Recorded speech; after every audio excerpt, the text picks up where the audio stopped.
أعوذ بالله من الشيطان الرجيم بسم الله الرحمن الرحيم وَاقْتُلُوهُمْ حَيْثُ ثَقِفْتُمُوهُمْ وَأَخْرِجُوهُمْ مِنْ حَيْثُ أَخْرَجُوكُمْ وَالْفِتْنَةُ أَشَدُّ مِنَ الْقَتْلِ وَلَا تُقَاتِلُوهُمْ عِنْدَ الْمَسْجِدِ الْحَرَامِ حَتَّى يُقَاتِلُوكُمْ فِيهِ فَإِنْ قَاتَلُوكُمْ فَاقْتُلُوهُمْ كَذَلِكَ جَزَاءُ الْكَافِرِينَ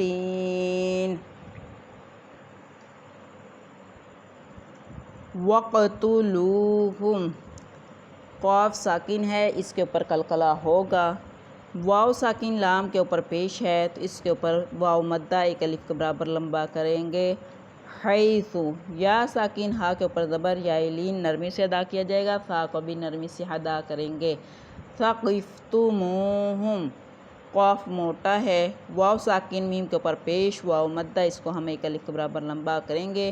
وَأَخْرِجُوهُمْ خا حروف مستعلیہ میں سے ہے، اس کو پر ادا کیا جائے گا، را کو باریک کیونکہ اس کے نیچے زیر ہے، اور واو ساکن جیم کے اوپر پیش واو مدہ، اس کو ایک الف کے برابر لمبا کریں گے۔ آگے میم مشدد ہے، اس کے اوپر غنہ ہوگا۔ من حیث نون ساکن ہے، اس کے بعد ہا حروف حلقی میں سے ہے، اس لیے نون کی آواز کو یہاں پہ ظاہر کیا جائے گا۔ فا جو ہے یا ساکن ہا کے اوپر زبر یا لین نرمی سے ادا کیا جائے گا، فا کو بھی نرمی سے ادا کیا جائے گا۔ اخرجوہم اخرجوکم خا جو ہے اس کو پر ادا کیا جائے گا، را کو بھی پر ادا کیا جائے گا۔ واو ساکن جیم کے اوپر پیش واو مدہ ایک الف کے برابر لمبا کریں گے۔ والفتنۃ اشد من القتل اب یہاں پہ جو ہے قاف موٹا ہے، تا جو ہے یہ ساکن ہے، تا کے اوپر قلقلہ نہیں ہونے دیا جائے گا۔ بعض لوگ قاف کو پر ادا کرتے کرتے تا کے اوپر بھی قلقلہ کر دیتے ہیں، لام کو بھی وقف کی صورت میں ہلا دیتے ہیں، جبکہ لام جو ہے اس کو بھی ہلایا نہیں جائے گا۔ من القتل وَلَا تُقَاتِلُوهُمْ الف ساکن لام کے اوپر زبر الف مدہ ایک الف کے برابر لمبا کریں گے۔ تُقَاتِلُوهُمْ قاف کے اوپر کھڑی زبر ایک الف کے برابر لمبا کریں گے۔ واو ساکن لام کے اوپر پیش واو مدہ، اس کو ایک الف کے برابر لمبا کریں گے۔ عند المسجد الحرام نون ساکن کے بعد دال حروف حلقی میں سے نہیں ہے، نہ ہی حروف یرملون میں سے ہے، اس لیے نون کی آواز کو یہاں پہ چھپایا جائے گا، اخفا ہوگا۔ مس سین کے اوپر سیٹی کی آواز آئے گی، اس کی آواز کو جو ہے سیٹی اور باریک ادا کیا جائے گا کیونکہ یہ حروف صفیریہ میں سے ہے۔ حرام ہا باریک الف ساکن را کے اوپر زبر الف مدہ ایک الف کے برابر لمبا کریں گے اور را کو پر ادا کیا جائے گا۔ حتی تا کے اوپر کھڑی زبر ایک الف کے برابر لمبا کریں گے، ہا کو باریک۔ یقاتلوکم کاف موٹا ہے اور کاف کے اوپر کھڑی زبر ایک الف کے برابر لمبا کریں گے۔ واو ساکن لام کے اوپر پیش واو مدہ ایک الف کے برابر لمبا کریں گے۔ فی یا ساکن فا کے نیچے زیر ایک الف یا مدہ ایک الف کے برابر لمبا کریں گے، اور ہا کی جو ہے وقف ہونے کی صورت میں ہا کی آواز کو کلیئر کیا جائے گا۔ فی وَإِن قَاتَلُوكُمْ نون ساکن ہے، نون ساکن کے بعد کاف حروف حلقی میں سے نہیں ہے، اس لیے یہاں پہ نون کی آواز کو چھپایا جائے گا۔ کاف کے اوپر کھڑی زبر ہے، اس کو ایک الف کے برابر لمبا کیا جائے گا، اور کاف حروف مستعلیہ میں سے بھی ہے، اس کو پر ادا کیا جائے گا۔ واو ساکن لام کے اوپر پیش واو مدہ جو ہے اس کو ایک الف کے برابر لمبا کریں گے۔ قاتلوکم فَاقْتُلُوهُمْ کاف ساکن اور کاف موٹا بھی ہے، اس کی آواز کے اوپر کاف کی آواز کے اوپر قلقلہ ہوگا، اور واو ساکن لام کے اوپر پیش واو مدہ، اس کو ہم ایک الف کے برابر لمبا کریں گے۔ کذالک ذال کے اوپر کھڑی زبر، اس کو ایک الف کے برابر لمبا کریں گے اور نرمی سے اس کو ادا کیا جائے گا۔ کاف باریک ہے۔ جزاء الکافرین الف کے اوپر مد ہے، اس مد کو ہم کم از کم 6 الف کے برابر لمبا کریں گے۔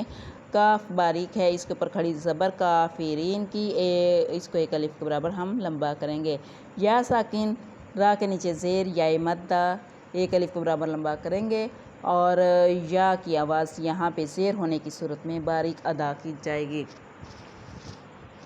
ترجمہ: وَقْتُلُوهُمْ اور تم قتل کرو ان کو، حیثُ جہاں کہیں بھی، ثَقِفْتُمُوهُمْ تم ان کو پاؤ، وَأَخْرِجُوهُمْ اور تم ان کو نکالو، مِنْ حَیثُ أَخْرَجُوكُمْ جہاں سے انہوں نے تم کو نکالا ہے۔ چنانچہ آپ صلی اللہ علیہ وسلم نے کافروں کو حرم مکہ و مدینہ سے نکال دیا تھا۔ وَالْفِتْنَةُ أَشَدُّ اور فتنہ شرک زیادہ سخت ہے، من القتل قتل سے بھی۔ خطرناک اس لیے ہے کہ حرم میں بھی مشرکوں کو قتل کرنے کی اجازت ہے۔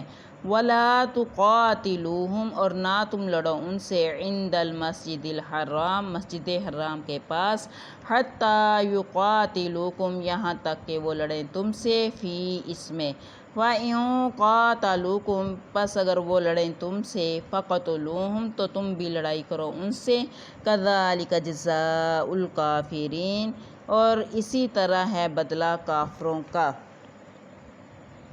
اب یہاں پہ جو بات ہے وہ فتنے کا سد باب اور جہاد کا ہے۔ فتنے کا لفظ عربی زبان میں بہت وسیع ہے اور کئی معنوں میں استعمال ہوتا ہے۔ مثلاً مشرکین مکہ کا بیت اللہ کے متولی ہونا، بیت اللہ میں بت رکھنا، مسلمانوں کو بیت اللہ میں نماز ادا کرنے حتیٰ کہ داخل ہونے سے بھی روکنا، یہ سب فتنے کے کام ہے۔ گویا یہاں فتنے سے مراد مشرکین مکہ کی ہر وہ حرکت ہے جو انہوں نے دین اسلام کو روکنے کی خاطر کی تھی۔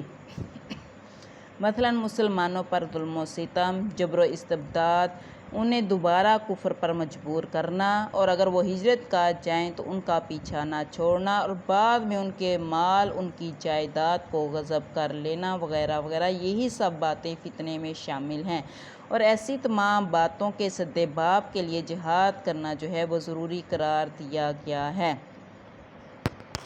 اب مکہ جائے امن ضرور ہے، لیکن اگر وہ یہاں تم سے لڑائی کریں تو جوابی کارروائی کے طور پر مسلمانوں تم بھی ان سے لڑائی کر سکتے ہو، لیکن خود سے جو ہے مکہ میں لڑائی جو ہے وہ نہیں ہونی چاہیے۔ اور فتنے سے مراد ہر وہ مزاحمت اور قوت ہے جو تبلیغ اشاعت اسلام کی راہ میں آڑے آئے، جس سے اللہ کے دین کے مطابق زندگی بسر کرنا ممکن نہ رہے۔ اور اس آیت سے معلوم ہوا کہ اسلام صرف جو ہے مدافعانہ جنگ کا قائل نہیں، بلکہ اسلام کی اشاعت میں جو قوتیں رکاوٹ بنیں ان سے جارحانہ جنگ کرنا ضروری ہے، تاکہ ایسی رکاوٹیں ختم ہو جائیں اور اللہ کا دین غالب ہو۔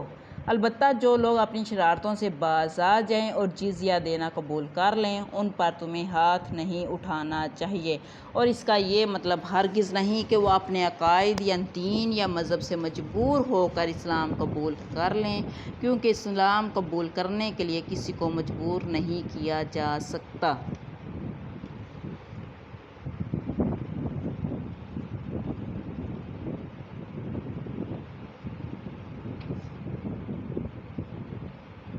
اب یہاں پہ جو ہے دو اعتراض کے مختلف پہلوؤں سے جائزہ لیا جائے تو دو باتوں کی وضاحت ضروری ہے۔ پہلی یہ کہ اسلام سب غیر مسلموں سے ایک جیسا سلوک کا روادار نہیں ہے، بلکہ اس نے مشرکین اور اہل کتاب میں فرق کیا ہے۔ اہل کتاب کا ذبیحہ حلال، ان کا کھانا جائز، اور اسی طرح اہل کتاب کی عورتوں سے نکاح جائز ہے، جبکہ مشرکوں کی کوئی چیز جو ہے وہ نہ لے سکتے ہیں نہ ہی ان کو دے سکتے ہیں۔ اسی طرح اہل کتاب پر جنگ سے بیشتر 3 شرائط پیش کی جاتی ہیں۔ پہلی شرط یہ ہے کہ اسلام قبول کر لیں، اگر یہ منظور نہ ہو تو پھر دارالسلام میں اطاعت گزار بن کر رہیں اور انہیں مذہبی آزادی حاصل ہوگی، اور دفاعی اخراجات کے طور پر جزیہ دینا اس کی ذمہ داری ہے۔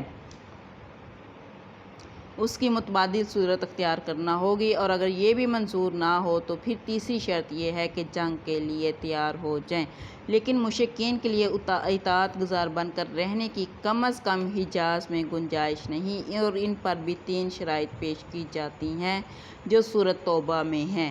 نمبر 1، اسلام قبول کر لیں۔ اگر یہ منظور نہ ہو تو نمبر 2، دارالسلام کو چھوڑ کر چلے جائیں، اور اگر یہ بھی منظور نہ ہو تو پھر تیسری صورت یہ ہے کہ وہ جنگ کے لیے تیار ہو جائیں۔